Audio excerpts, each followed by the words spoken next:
Welcome to Aachi Masala Neeya Naana powered by RP Housing co-presented by Sunland ஒவ்வொரு தொழிலும் energy மற்றும் Adityaram group. அனைவருக்கும் கோபிநாத்தின் அன்பு வணக்கம்.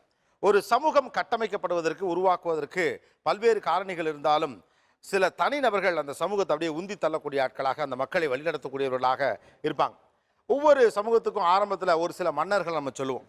நமக்குமே கூட கரிகார் பெருவளர் தான், ராஜராஜ சோழன், அப்படி நிறைய மன்னர்களை சொல்லிக்கிட்டே போகலாம்.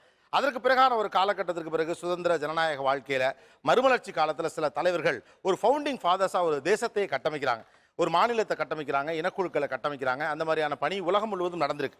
அப்படியான ஒரு மாடர்ன் இந்தியாவின் ஃபோர் ஃபாதர்ஸ்னு நிறைய பேர் இருக்காங்க. அது நேருவிலிருந்து, காந்தியிலிருந்து, அம்பேத்கரிலிருந்து இப்படி பல தலைவர்களை நம்மளால் சொல்ல முடியும். அதே மாதிரி ரீஜனல் லெவலில் நம்முடைய மாநிலத்தை, தமிழ்நாட்டை வடிவமைச்ச ஃபவுண்டிங் ஃபாதர்ஸ், நவீன தமிழகத்தினுடைய அதை சிற்பிகள்னு சொல்லலாம். நவீன தமிழகத்துடைய சிற்பிகள்னு நிறைய பேரை குறிப்பிட்டு சொல்ல முடியும். தந்தை பெரியார் அவர்கள், பெருந்தலைவர் காமராஜர், பேரறிஞர் அண்ணா, அயோத்திதாச பண்டிதர், சிங்காரவேலர், ராஜாஜி, ஜீவா, இன்னும் நிறைய பேர் இருக்காங்க.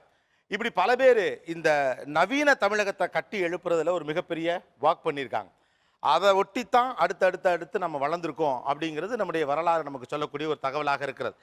அதில் மிக முக்கியமானவர்களில் ஒருவராக பெருந்தலைவர் காமராஜர் அவர்களை குறிப்பிடுவாங்க. Not only for the contribution to Tamil Nadu, தமிழ்நாடுங்கிற ஒரு இந்த மாநிலத்தினுடைய வளர்ச்சி அப்படிங்கிறத தாண்டி ஒட்டுமொத்த இந்தியாவினுடைய வளர்ச்சியில் தமிழகம் கொடுத்த ஒரு, இந்தியாவுக்கு கொடுத்த ஒரு தலைவர் அல்லது ஒரு நன்கொடை அப்படின்னு அவர் சொல்லலாம்.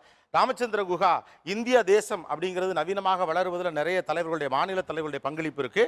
ஸோ தமிழகத்துக்கு மட்டுமல்ல, இந்தியாவுக்கும் கூட நவீன இந்தியாவை உருவாக்குவதில் மிகப்பெரிய பங்கை கொடுத்த ஒரு தலைவர் அப்படின்னு அவர் சொல்லலாம்.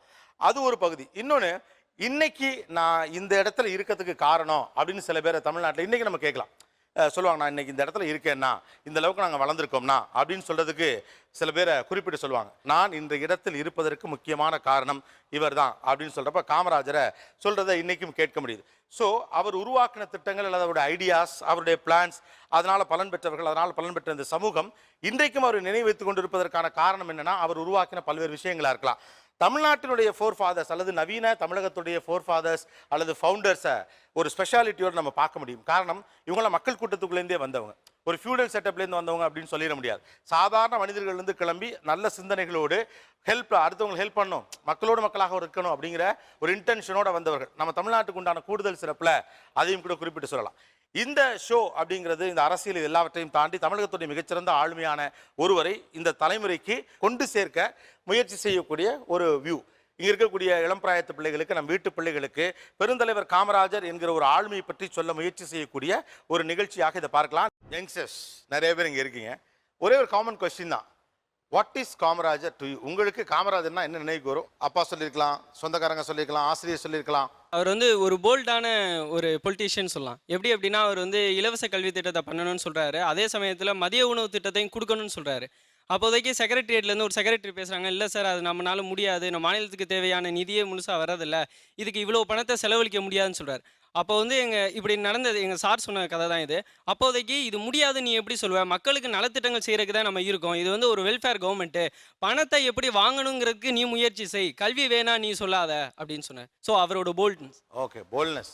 காமராஜரை பற்றி நீங்கள் கேள்விப்பட்ட ஒரு விஷயம், மற்றவங்க பெரியவங்களாம் கட்சியில் இருக்காண்டு, அதோட யங்ஸ்டர்ஸ், எங்களை மாதிரி யங்ஸ்டர்ஸ்க்கு சான்ஸ் கொடுக்குன்னு சொல்லி அவரும் மற்றவங்களும் அவங்களோட பதவியே விட்டு போனாங்க சார். அதாவது யங்ஸ்டர்ஸ்க்கு சான்ஸ் மேலே வரணும், அவங்க கட்சி பொறுப்புக்கு வரணும்னு சொல்லி அவரோட கட்சி பதவியை விட்டு போனாருங்க சார். ஓகே, இன்றைக்கும் ஆங்கில பத்திரிகைகள் அடிக்கடி சொல்லக்கூடிய கே பிளான், நீங்கள் சொல்கிற விஷயம்.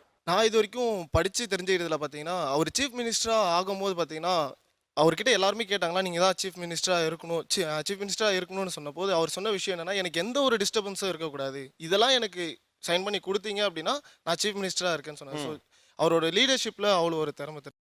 ஓகே.